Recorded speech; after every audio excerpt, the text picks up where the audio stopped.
Okay, folks, here I am in my garden looking at a dilemma that I have.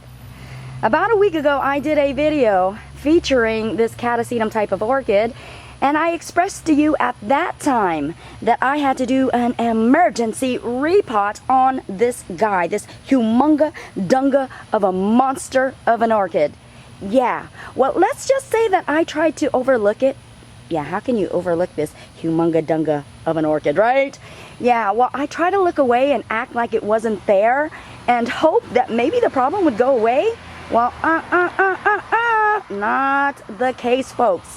As a matter of fact, the problem has gotten even more severe, and it's even worse now. Folks, I'm going to show you exactly what I'm talking about. But before we do that, folks, let's go ahead and start from the beginning. Okay, so this was the very first Catasetum type orchid that I've ever purchased. And when I first learned about the Catasetum, there was so much information about how difficult it was to take it out of its dormancy period. Because of course, this is an orchid that was very susceptible to rotting if you were not taking care of it properly. Now, with all of the information about that, I became a little bit concerned, a little bit worried. So I had to really come up with a plan where I could be rest assured and not be so concerned about me rotting out this orchid. So I did come up with a plan to use this homemade terrarium right here, which I use this terrarium for everything. And if you guys want to learn how to make a terrarium like this, you can click right here and it'll show you how I do it. Okay, so I decided to go ahead and do an experiment and see if indeed I could take this orchid out of its dormancy using this terrarium method. And again, I would be rest assured because this would be the perfect way for me to do it. Because number one, you can see directly into this container. I mean, nothing hidden and everything fully exposed. You can see step by step every single action that's going on with this orchid. And if something goes wrong, because you guys know, something can go wrong really fast and really bad. Well, in this case scenario, folks, as soon as it happens, you'll be able to see it. And indeed, this would be a great preventative method just in case. You'd be capable of stepping in and intervening. So indeed, such a great method right here. And of course, I fill this up with some water at the base. So this also allowed moisture to get in here as well. So good humidity, good moisture, good warmth, everything was prime in this terrarium method. So I thought this would be just 2 green thumbs up, and that's exactly how I decided to do it, folks. And if you would like to see the story of this Catasetum type orchid from the beginning, I'm going to go ahead and post that link right here, and you can go ahead and click and you'll be able to also join in that journey. Okay, so last week I showed you how crazy and how ridiculous it was with the roots growing so rapidly. Well, I'm going to give you an update even now, and I'm going to show you just how ridiculous it is now. It is so crazy, folks. Unbelievably bazonkers right here. Look at all those crazy roots just compacted in there. And folks, I have to tell you, the actual media itself stops about right here. All of this extra, that's all roots. And it's growing everywhere, even onto the pseudobulbs and cascading now out from the pot. It's so crazy. The media is about right here, and look at all those crazy roots. So yeah, this is about to cause us some major problems. And let me go ahead and show you what it's looking like inside the pot. Okay, folks, and here we are, top view into the pot. And are you seeing all of these crazy roots just beginning to fill this pot from every angle, every corner? The only section that is clear right now is this center area. I'd give it about a week and this entire pot will be filled. So yeah, that's going to be a major dilemma, and let me tell you why. Okay, so let's talk about the type of orchid this is. This is a Cloacea Rebecca's Daughter times Cloacea Grace Dunn. And if you know this type of orchid, you would understand that the growing habit of this Catasetum type is actually to spike out at the very base of the actual pseudobulb. Also, you would know that it is a pendulant spike, meaning that it would actually cascade downwards. You see where I'm getting with this? This leaves it no opportunity to spike out properly. So indeed, if we want to witness the glorious blooms on this Catasetum type, this Clowacea, we are definitely going to have to get it out of this pot. Get it out of this unhealthy situation that it's in. And being that this Clowacea is so well established in this pot, yeah, it's going to cause a major disruption to how it's been growing. And my fear was that I didn't want to set it back. I didn't want it to cause it to sulk and really misbehave on me. So yeah, that was my dilemma. But folks, if you actually analyze the situation, it's better for me to take that chance of getting this out and having a chance to witness the blooms rather than keeping it in the situation that it is now, where there's no way, no how that this is going to bloom properly and in a way where we could really appreciate it. So yeah, we're going to have to take that chance. But folks, with all of the things that we know about the Catasetum type orchids, you know that they go through quite a strenuous journey, and they are well able to accommodate all of the things that they have to go through, from going into dormancy and then coming out of dormancy. That really tells you how strong and hardy these bulbs are. So even though we are going to disrupt its growing process, I have good faith that perhaps it will not even skip a beat, and perhaps because it knows we have shown it so much love and care, that indeed it would still spike for us. So let's go ahead and do the repotting already. And folks, these are the materials that we are going to be using today. As you see, this is moistened sphagnum moss right here. That's what this was in, so we're going to go ahead and use the same type of material. It seems to really love it. And also we're going to use this see-through container, this homemade pot made right from a soda bottle. And of course, folks, this is just absolutely great because, as you can see, I was able to witness everything that was going on in here, and in this case I was able to do a preventative method for this Catasetum orchid, saying, yeah, repot it right now, right away. So yeah, this has great benefits, and that's why I have elected to use it once more for the repot. Now, looking at these two pots, you might not see a very big difference. You might even say that they're very similar in size.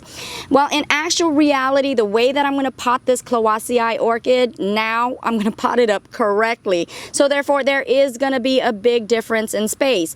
Because as you can see, this Clowacea was potted a little bit lower than what it should have been. I'm going to actually pot it up higher so that now it can spike out and then cascade downwards as it should have been. So yeah, the Catasetum or the Clowacea is actually going to be potted a lot higher, so therefore you're going to have a lot more room right here. So the biggest problem that we're going to actually have is trying to get the media in here, and of course pressing or kind of oppressing these roots a little downwards, trying to get them off of the actual pseudobulbs. That's going to be our biggest dilemma right now.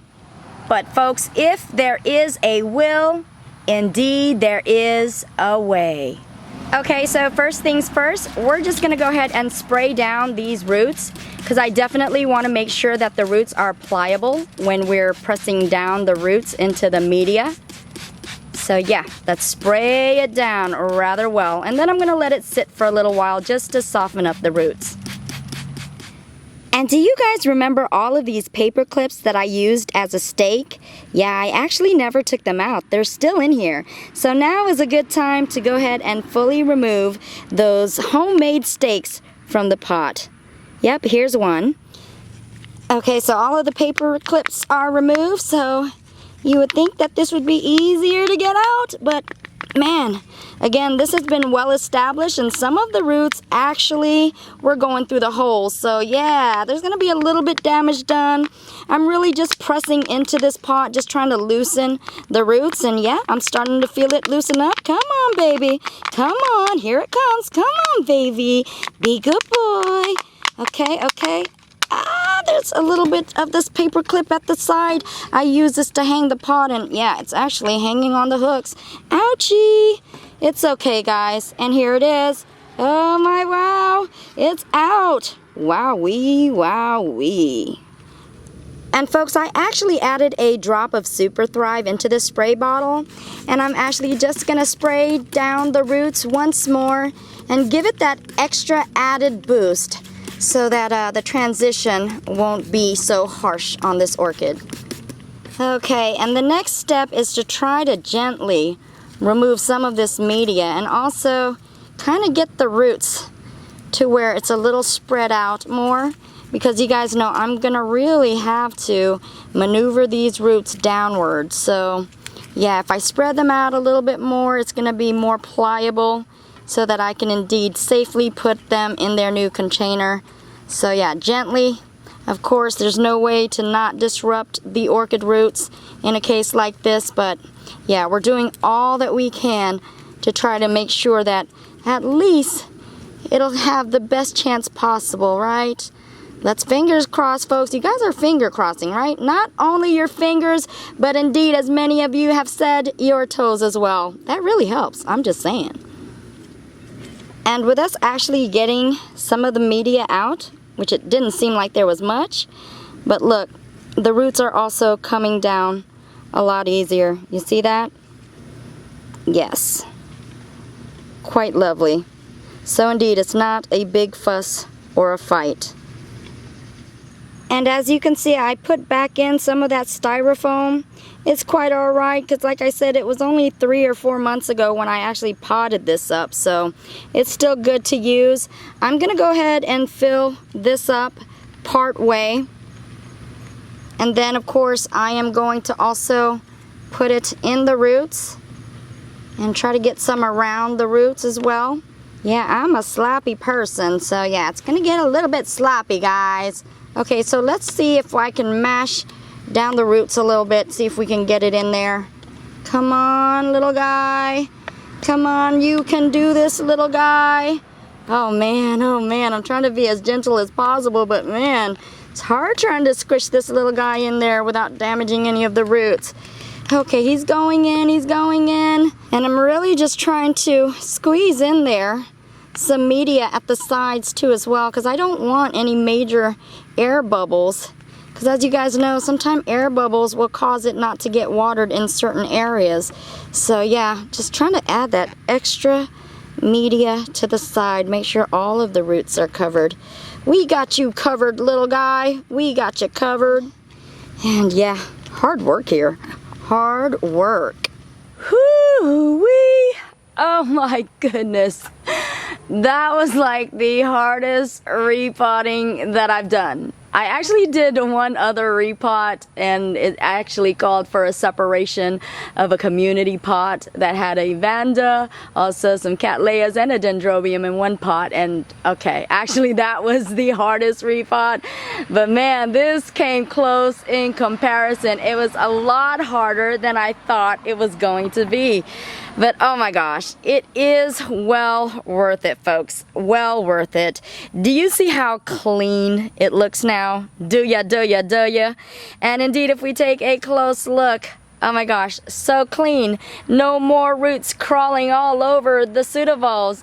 Indeed, now we have space for the actual spike to come out and then cascade over the pot. Wow, wow, wow. I can't believe this is like the same orchid right here. Definitely a big difference looking inside that pot too. Oh man, so much cleaner. Ah, this guy looks really happy even right now, wouldn't you say? And it is such a relief, such a relief. Now, like I said, the potting project actually was a whole lot tougher, and I actually had to really get a little rough with it because I was trying to be so gentle and it just wasn't working out. So indeed, I got a little rough, and I'm hoping that it didn't cause any damage to this orchid because I really want to see it bloom. Really, really want to see it bloom. And again, this is sentimental to me because this is my very first catasetum type orchid. So yeah, I need you to bloom or else. Okay folks, so that is it for our repotting project. Let me know what you guys think. I mean, do you think this repotting was successful in the aspect of now giving it the opportunity to spike out and bloom properly? Do you think it's still capable after we did such a very strenuous repot? I am hoping, so hoping and finger crossing that everything went well with this Cloacei orchid. And indeed, as soon as it blooms, because I am declaring it and staying positive about it, I will indeed update you once more. But until then, folks, as you can see, it is alive and well and happy and starting a new life, transitioning into a new home. And indeed, we got the job done. And I thank you guys so much for tuning in to yet another orchid adventure with me, Maria Young. And of course, if you like this video, please be sure to give it 2 thumbs up. And if you want to stay posted to the latest and greatest news, please be sure to subscribe. And also, if you guys want to join me on Facebook, because I have many adventures on Facebook as well, please be sure to do so at My Orchid Adventures right on Facebook. And if you guys want to contact me via snail mail, you could do it like right here at this address. Again, I thank you guys so much, and you already know, right? Come on guys, you already know I love you all. Mwah!